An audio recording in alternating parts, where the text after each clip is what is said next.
Hi, welcome to another Photoshop tutorial. My name is Matt and I'm with Creative 8, and today I'm going to show you how to create this custom Tron poster effect within Photoshop. I do use Illustrator, so you could probably achieve it without it, but I do use Illustrator in this, and I'm just going to show you, hopefully as soon as and quick as possible, how I achieved this look here. I think overall this image took me an hour and a half, 2 hours, and that was with trying to figure out how it was done and how to do it. So just before we get started, I'm going to show you kind of what I did, and then we'll go through and recreate it from the ground up. The resources, the only two things that you're going to need to do this, because everything else was generated or created in Photoshop, are two font files. You could choose whatever font you want for the text here below this, but I have a Tron font that I use that I found off the font, just called TR2N, and then I have this image here of clouds that I took many years ago that I used as the cloud background in the image here. So besides that, everything else is created within Photoshop or Illustrator, and yeah, it should be pretty easy. It's a pretty small file size. So let's walk through this and I'll show you what was done to create this effect. So to start out with, let's look at the ground. The ground, which looks horrible when I do that. Basically, I went into Illustrator and just created a grid, brought the vector graphic in, as you can see here, used the transform, and we transformed it to put it on here. Besides that, the sky is just using those clouds with a few different other texture and color layers to kind of give it the look that you see here. The skyline is actually created with using a brush with a scattering effect, and then using the lens blur effect and then reflecting that down, and same thing with the little highlight of blue across the screen. That's just a brush going across the horizon line there. Let's see, the actual Tron text effect is just a layer style with, let's see, a 3D extrude from Illustrator with just layer style effects to it, and I'll go through and show you what settings I used and the colors so that you could kind of see how I did it. And I'm sure there's many ways you could achieve this, but this is a fun little way to very simply and quickly create your own custom Tron movie poster effect. So I'm going to go ahead and get started, and let's create a new one. So I'm going to open up a new document here, and I set this one actually as 1920 by 1080 just because that's a pretty default resolution. And Tron poster 2. Oh goodness, I messed up on the dimensions. Yeah, that would give it that shape. Okay, so let's see, we're going to start out with a black background, and really you could start doing whichever you like, and then kind of work into it. So I think what I'll do is I will start with creating the text and then add in the background elements after that. So I'm going to grab my text tool, and I'm going to use my name again, which is Matt, and scale that up. Come into this font selection, Tron 2, and my kerning is up quite a bit. Yes, it is. Okay, so there we go. And I'm just going to scale it up to fill.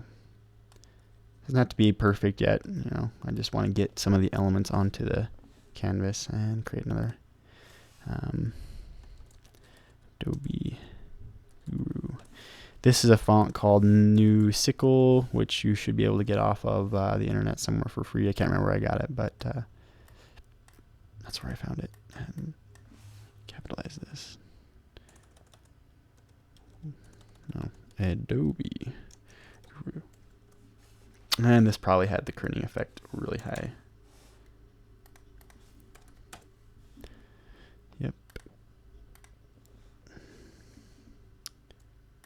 Scale that out.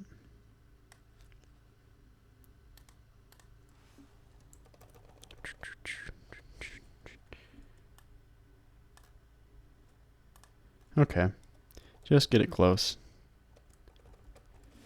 Okay, now that I've got that, I'm going to make sure and keep these text layers on top. I'm going to go ahead and create the background by placing the cloud layer here, which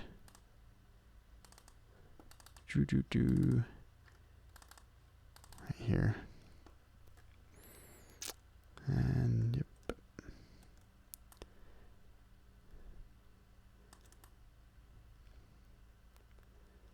Okay. That'll do. I'm going to create a new group and call this sky. And I'm going to create another group and call this ground. And you can hear jets going by. All right.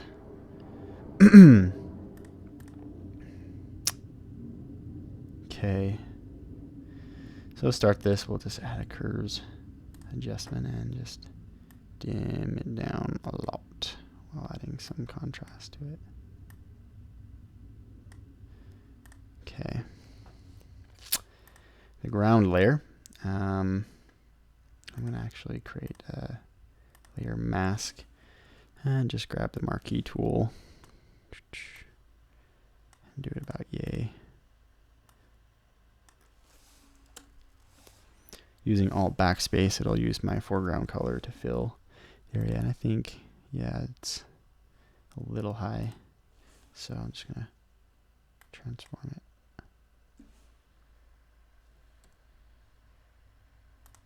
Do that.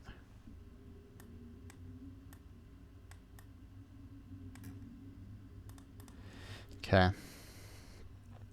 And adjust these up. Hello.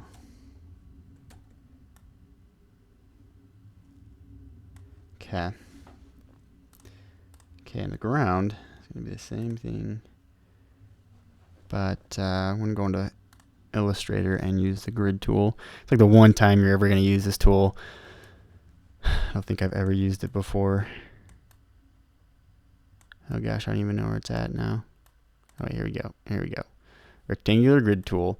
Now, what's cool with this tool is if you use your arrow keys and press the up and left or up and right arrow, you can add grid elements, and I'm just gonna constrain it down until I need to add a few more to just till I get about a square. Doesn't have to be exact, and I'm gonna release that, and I think that's actually too many, so I'm gonna go 1 2 1 2, remove 2 of those. There, a few more.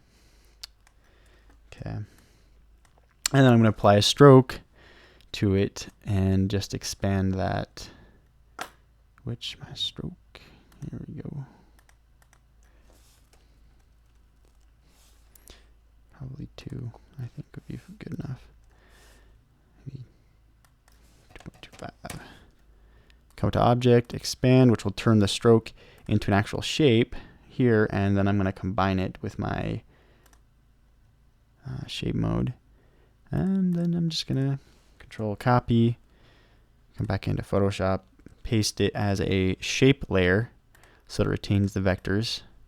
And then I'm going to Control transform, Control T, and scale this thing up until it looks like it's almost there. And then grab the perspective and drag this thing out.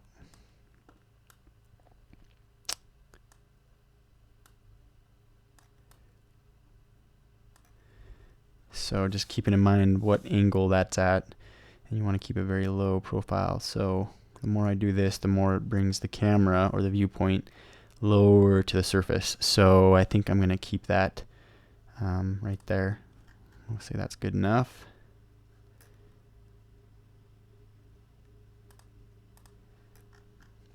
And I'm going to set it to a light gray because, again, this is kind of a night shot. Move it in. Okay, there we go. The elements are on the board for that. I'm going to save this out. So in fact, actually, that reminds me, you don't want to apply the text actually effect on here. Whoops. You want to do that in Illustrator because we're going to do a 3D extrude if you remember. So I'm going to delete that, and we're going to grab my text tool, do the same thing And here, sorry, I completely forgot about that. Tron, scale it up and create outlines. And then come up to effect, and this is where we'll do the 3D extrude and bevel, and I'm going to do pretty much straight full on, and maybe actually rotate it up 3 degrees up. So it looks like it's pointing out, and I want to preview that, which doesn't look like it's doing anything. I'll probably put some perspective into it. There we go. Now your eye typically, or not typically, your eye is at a 40-degree angle perspective if you are ever curious. So if you wanted it to look like, you know, close to your eye, I don't think sometimes that works all that great, to be honest. So I'm going to go a little higher just because I really want the effect, probably up to 60. And the extrude depth, maybe adjust it. No, I'll leave it at 60. Okay, there we go. I'm going to change this to like a gray. And come up to Object, Expand. Oh, I forgot one setting to turn on this, which is the Draw Hidden Faces. Yeah. There. Or else we wouldn't have gotten those. So, and if you notice, it doesn't look like it's exactly connecting, and I just was figuring, you know, it's good enough, and I'm going to work with that. So, expand the appearance, which will convert it to strokes or shapes. I'm going to ungroup it and make sure and select all the actual front face pieces and import these into Photoshop. And these all need to be ungrouped, actually, individually. So, once these are all selected,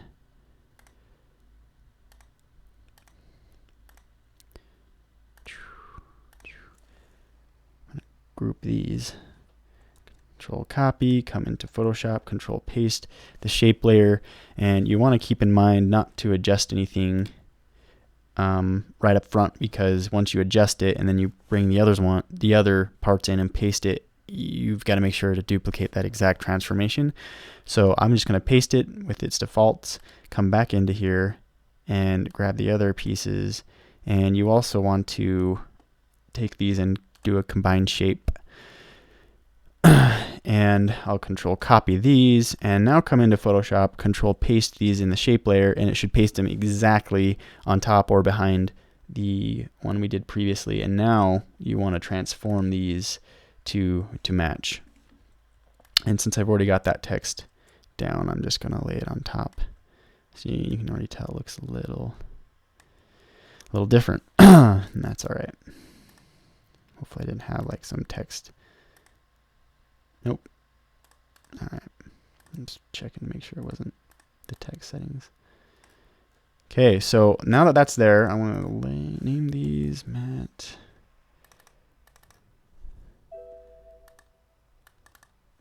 And 3D effect.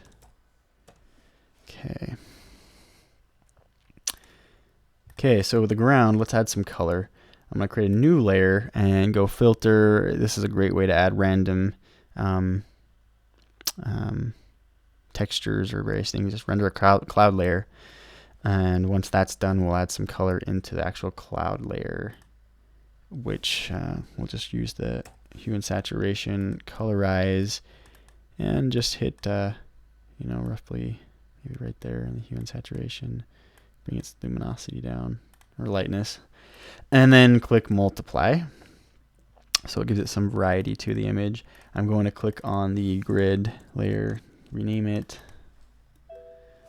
and come into its outer glow, and just ever so slightly create a very dark outer glow based on its own color, just to get a softer edge. Because sometimes when you're creating CG art, it's very easy to create stuff that's really sharp, and when you look at it up close, you can tell it's created by, you know, computer graphics, because the edges are so crisp. It's even hard to get that even in photography. So I'm going to add just a slight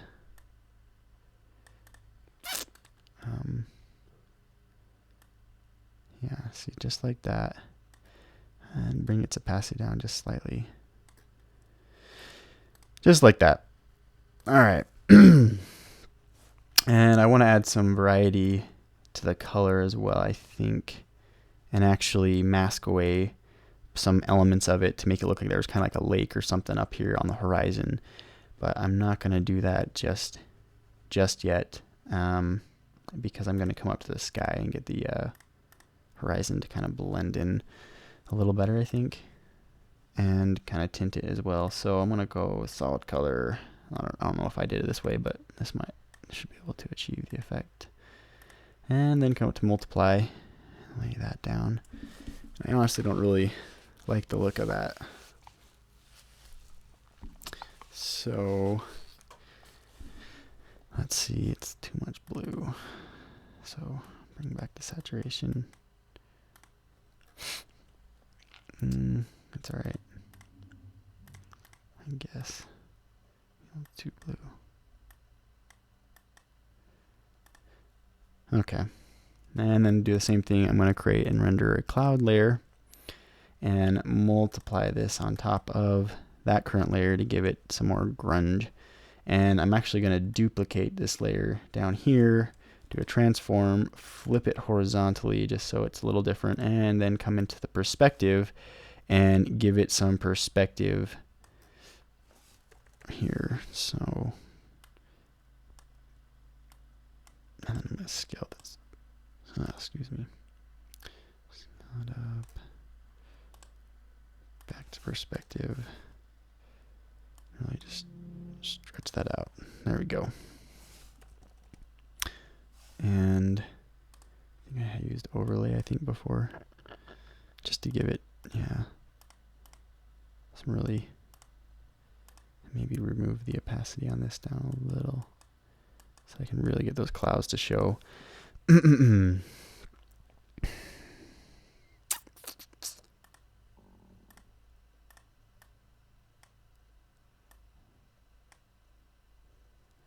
you go. I like that look a little better. I think in the original image there's a little less texture in it, to be honest, so it's more about the clouds. But I'm okay with that for right now. This is whatever you want to do. So now that I have that, I'm going to probably come down and erase a little bit. Yeah, let's do that. Grab the brush, and we're going to paint the background or the grid and just kind of remove just a little here and there of it. You don't want it to be even, but just remove it a little bit, because the idea is we're going to create a surface reflection, kind of almost maybe like a mirage effect. I don't know if it was a lake or whatnot, but that's kind of what happens. And I'm going to increase the brush size to give it some softer edges, and just click once or twice here and there to kind of help it fade into the foreground. Okay, so now that that's done, the second thing to do is now to add the lights that we see. So the sky, I'm going to create this in between these two. So I'm going to create a new layer, and I'm going to grab, what is it, elliptical marquee. I think I used that. We can use it anyways for it. So I'm going to come down here and just really stretch it out long. Fill it with white, because right now I don't have a color selected, and I forget I do have to have this up on top for this to work. And yeah, that looks nice. And I'm going to come up to filter, blur, Gaussian blur, and put a 5 or so pixel blur on it, just ever so slightly. And actually, before I do that, I'm going to duplicate that, Control J, and come back up to filter and apply the Gaussian blur there. I'm going to transform this, and its height I'm going to reduce by 50%.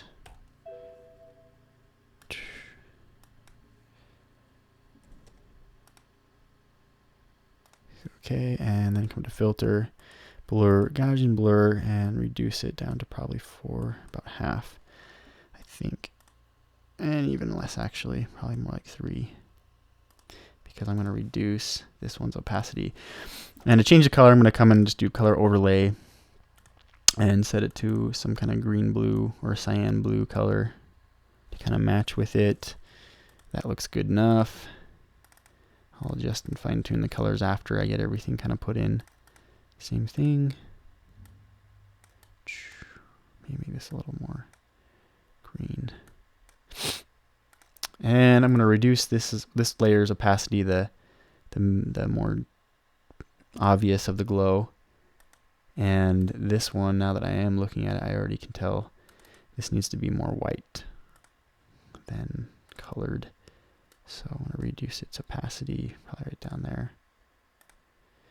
And that seems alright. Probably still is a little too bright. Okay, so once I get that, let's add the lights. And that's going to be done by, I don't know why this thing won't go away over here. It's kind of weird. But whichever. Okay, so I'm going to grab my brush tool, and we're going to go into the brush settings. So you're going to want to grab your brushes palette. And the shape dynamics, we're going to do a size jitter, just a little bit. And the brush size tip spacing, brush tip shape, the spacing, we're going to bring that up quite a bit. And then come down and enable scattering on this. And adjust those settings. You want quite a bit, both axes even, I guess. Okay. And other dynamics, I think, will be color. Foreground and background jitter, just to give it a little variance in the color.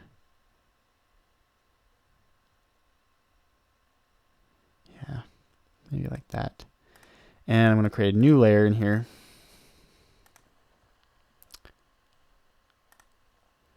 Call this City Lights. City Lights. And reduce it down to probably, you can make it soft because we're going to do a blur. I think it was like 4 pixels. And then you're just going to click, and I just clicked shift just to kind of lay it across.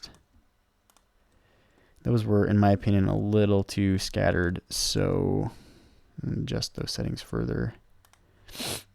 And scattering on both axes, never mind that. And the shape dynamic, I'm going to bring it up a lot more and increase the spacing. So I'd rather go over it several times in the areas that I want it to be applied. So, okay. So I'm just kind of come in and apply it randomly. The idea is it kind of fades out along the edge. You don't want too many strays or anything going too far below. I think the surf, yeah, right there below that horizon line. So you almost want to paint a little bit above it.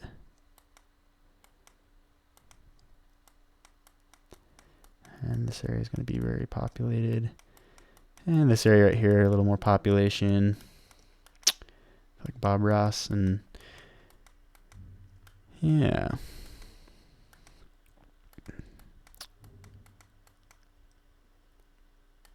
Okay, and then I'm going to grab my eraser brush and eraser tool, eraser brush. I have a million names for everything on these Photoshop. And there we go, just paint away those additional lights that are below the horizon, because that's not going to match with the city look that we're trying to achieve here. And yeah, I think that's good enough. You might want to play around a little more yourself, but since this is a tutorial, I'm going to just say that's good enough for right now. And I'm going to merge these onto a black layer here, and then come filter, blur, lens blur, and make sure it's set at its furthest, and I'm going to turn the noise off. Maybe I'll turn it on just a little. The brightness, I do want that on. So there you go.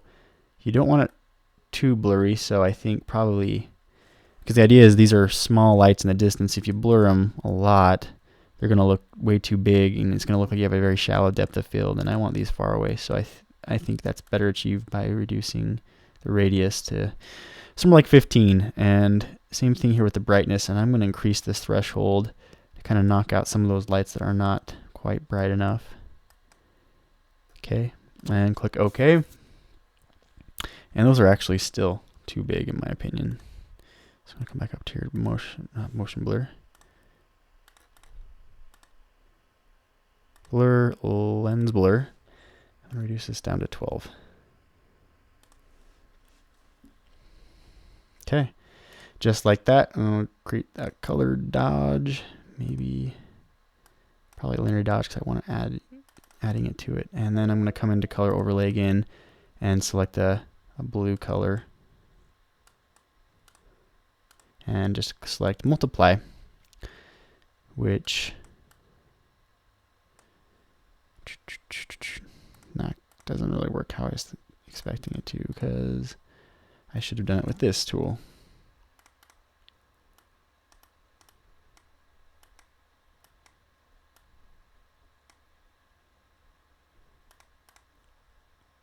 Okay, so there's the city on the background, and it looks like it's not very bright, so I'm going to duplicate the layer again, and it shouldn't do anything to the... Yeah, that looks good. Okay, so the next thing is to add the layer style effect, and instead of trying to recreate it, I'm actually just going to copy the layer style here and actually just come in here and apply it and go through it with you, because I think that's going to be easier. And so paste this here, and for some reason I think I'm going to have to pick a color. So the color that I used here is 00A8FF, and that's the color applied to the shape layer. Oops, for the text effect. So I'm going to come in here, apply that. All right, and I'm going to grab the other one. Copy layer style, paste layer style, and paste the color. Whoops, which I totally messed that up.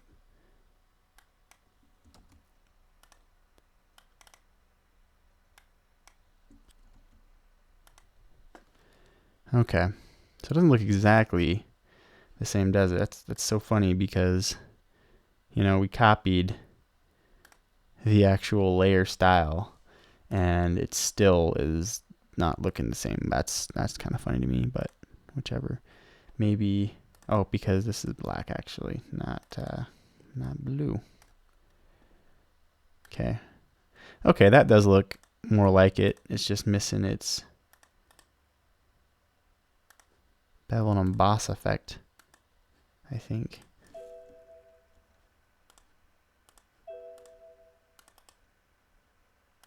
See if I can get that. It just doesn't seem like it's all right, well, let's go into it and make those adjustments then, because it's not matching, which is kind of funny. So in the bevel and emboss, let's see if that's where it's going on. So the layer style that I made the effect with the text, I used a gradient overlay to kind of give the top and bottom a little separation and some depth. And that's just using a blue gradient going to white set to, I think, just a hard light blending mode. And you can see what that does if I increase or decrease it. It kind of adds a highlight to the top of the text. And if I increase it even more, you can see it brings in some of the roundness of the edges. The more that the front of this text is actual 3D. So, and then the satin layer, let's see what this has set to. I'm not really sure, because it doesn't seem to be doing it.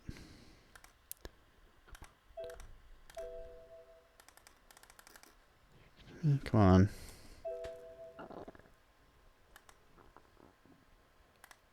Okay. So this is what's creating the effect around the edges. So I think if that's not happening, I need to increase that and probably reduce this opacity. So that's what was going on there. The bevel and emboss, if I turn this on and off, gives it that more of a glow around the edges. And since it is not quite working like I wanted, I'm going to reduce that down. Maybe actually, okay, there we go. Increasing it would actually help to bring that effect out. Right there. So in the bevel and emboss, just so you know, the contour gloss is a rounded edge, and the light's coming up from the upper left. I have it set to chisel hard. The depth is at 300 and the size is at 3 pixels with a softening of 2. The highlight mode is set to color dodge, and the shadow mode is also set to linear burn with a blue color, a kind of a medium brightness blue, very warm blue, and then there's also a cyan, very lightly saturated cyan at 100% brightness set to the color dodge on the highlight mode. And then going into the inner glow, you can see what that does. If I turn it on and off, it kind of fills in that shadow area, which gives it the effect that it's glowing, you know, because I still wanted to have depth, but I wanted the shadows to look like, you know, that ambient light that comes from a glow effect would be there. So that's where that comes from. That gives it that double edge look. And that's just a cyan color set to linear dodge add. I kind of like the linear dodge over screen because it mixes better with the colors behind it than the screen layer. Outer glow is the same thing as the inner glow. The opacity is set to 23 with a size of 17. Drop shadow is same color. That is set to the color dodge. And I think I did that just to give it an additional glow, but you don't seem to notice it right now. But whatever, that's what it's got. So now for the 3D effect, there was one other thing that I applied to this to give it a little more depth to the image, which was going into the sky layer and pulling up the actual texture that's helping to create the clouds. And I brought that into, I think, a mask. So I think let's see, somehow I did it so that, yeah, I Control A, copied this layer, came into the channels, created a new one, and pasted this in there so that I could create a layer mask based on this for this layer here. And so I do that by going in there, right, control clicking on that channel to select it, and then I just came in here and hit Control I to invert that layer. So you can kind of see that some of the clouds seem to kind of mix in between the 3D effect, and that effect was just done by giving it a stroke of a blue, and I'm probably going to increase that. There you go, 2 pixels. And same thing with the gradient overlay. This is the same gradient overlay that was used on the actual text in the front, the very front facing text element, going from a dark blue to a cyan to a light cyan color set to its normal color with an opacity of 3. That's kind of really low. But anyways, that gives it a little bit of an ambient, you know, the black is not exactly pure black, and it's just those little things that add into the image. So that's how I made this photo. And besides that, you would want to probably do a gradient overlay here, which is that same one in this file. Gradient overlay. We'll just create a new one so that I can use that in the other one, because I know that's the same thing. Gradient overlay, and I'm going to select this one. Boom. Bring its opacity down, and make sure I go in and change the actual font color. So yeah, besides that, this is how I made these Tron effect, and I hope you learned something and got a cool way to maybe make a little custom Tron effect for yourself. So anyways, thanks for watching. My name is Matt, and I'm with Creative 8, and I look forward to showing you some more awesome tutorials, so please share and subscribe. Thank you.